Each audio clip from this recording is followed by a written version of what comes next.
Hey guys, எல்லாருக்கும் வணக்கம். இன்றைக்கி நம்ம சேனலில் ஓரியோ பிஸ்கட் வச்சு ஓரியோ மில்க் ஷேக் எப்படி நம்ம வீட்டிலையே சிம்பிளாக ரொம்ப ஈஸியாக சீக்கிரமாக செய்யலான்றதை பார்க்கலாம். நம்ம வீடியோ பார்க்குறதுக்கு முன்னாடி நீங்கள் நம்ம சேனலுக்கு புதுசாக இருந்தீங்கன்னா, நம்ம சேனலோட கண்டென்ட் பிடிச்சிருந்ததுன்னா ப்ளீஸ் கீழே இருக்கிற ரெட் கலர் சப்ஸ்கிரைப் பட்டனை கிளிக் பண்ணிக்கோங்க. அப்படியே பக்கத்தில் இருக்க பெல் ஐக்கானையும் கிளிக் பண்ணிவிடுங்க. ஸோ நான் எப்போல்லாம் வீடியோ போடுறேனோ அப்போல்லாம் என்னோடய வீடியோவை நீங்கள் மிஸ் பண்ணாமல் பார்க்கலாம்.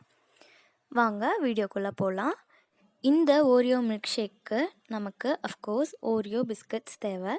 இந்த ஓரியோ பிஸ்கட்ஸ் பார்த்திங்கன்னா நம்ம வேறு எந்த ஃப்ளேவர்லேயும் எடுத்துக்க போகிறதில்ல. ஒரிஜினல் ஓரியோ பிஸ்கட் சொல்லுவாங்க இல்லையா, அதாவது இந்த கலரில் இருக்கும். இந்த ஒரிஜினல் ஓரியோ பிஸ்கட்ஸ் தான் நம்ம எடுத்துக்க போகிறோம். இன்றைக்கி நான் 10 ருபீஸ் பேக் தான் எடுத்திருக்கேன். அதில் பார்த்திங்கன்னா ஒரு 5 பிஸ்கட்ஸ் இருக்கும்.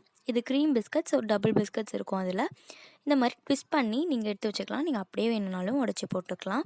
நான் இதை வீடியோ பர்பஸ்க்காக கொஞ்சம் டெக்கரேட்டிவாக காட்டலான்றதுக்காக இந்த மாதிரி பண்ணிகிட்ருக்கேன். ஸோ இந்த மாதிரி நீங்கள் எடுத்துக்கோங்க. நீங்கள் டைரெக்டாக உடச்சி மிக்சர் ஜாரில் போட்டுக்கலாம். இந்த ப்ளெயினாக இருக்குது பார்த்தீங்களா, அதை நீங்கள் எடுத்து வச்சுக்கலாம். ஸோ க்ரீமோடு இருக்கிறதெல்லாம் போட்டுட்டு ஒரே ஒரு ப்ளெயினான பிஸ்கட்ஸ், இல்லை நீங்கள் எவ்வளோ சர்வ் பண்ணணும்னு நினைக்கிறீங்களோ அந்தளவுக்கு நீங்கள் எடுத்து வச்சுக்கலாம். ஒரு கிளாஸ்க்கு ஒரு பிஸ்கட்டுன்ற அளவுக்கு. இப்போ நான் இது எல்லாத்தையுமே ஜாரில் ட்ரான்ஸ்ஃபர் பண்ணிடுறேன். ஒரு ப்ளெயின் பிஸ்கட்டை நான் தனியாக எடுத்து வச்சுருக்கேன். இப்போது நான் அதெல்லாம் கொஞ்சம் பிரேக் பண்ணி விட்டுறேன். ஸோ மிக்சர் ஜாரில் அடிப்படும் போது கஷ்டம் இல்லாமல் நல்லா அரைஞ்சிடும். இந்த ப்ளெயின் பிஸ்கட் எடுத்து வச்சுருந்ததை நான் இந்த மாதிரி கொஞ்சம் நல்லா கையிலேயே க்ரஷ் பண்ணி பிடிச்சி விட்டுக்கிறேன். ஸோ டெக்கரேட் பண்ணுறதுக்கு லாஸ்ட்டில் கார்னிஷ்க்கு ரொம்ப நல்லாயிருக்கும் மில்க் ஷேக்கு.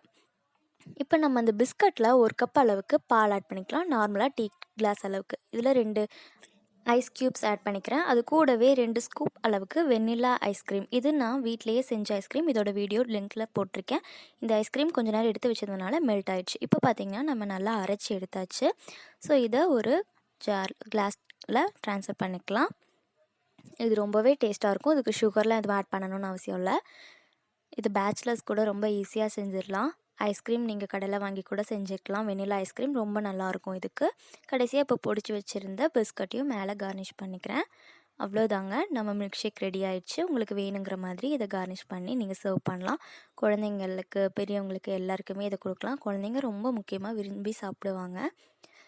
இந்த ரெசிபி உங்கள் வீட்டில் ட்ரை பண்ணிவிட்டு எப்படி இருந்துச்சுன்னு கீழே கமெண்ட் செக்ஷனில் ஷேர் பண்ணிக்கோங்க. அண்ட் இந்த வீடியோ உங்களுக்கு பிடிச்சிருந்துச்சுன்னா உங்கள் ஃப்ரெண்ட்ஸ் அண்ட் ஃபேமிலிக்கு யூஸ்ஃபுல்லாக இருக்கும்னு நினச்சிங்கன்னா ஷேர் பண்ணுங்கள். அண்ட் நம்ம சேனலை சப்ஸ்கிரைப் பண்ணிவிடுங்க.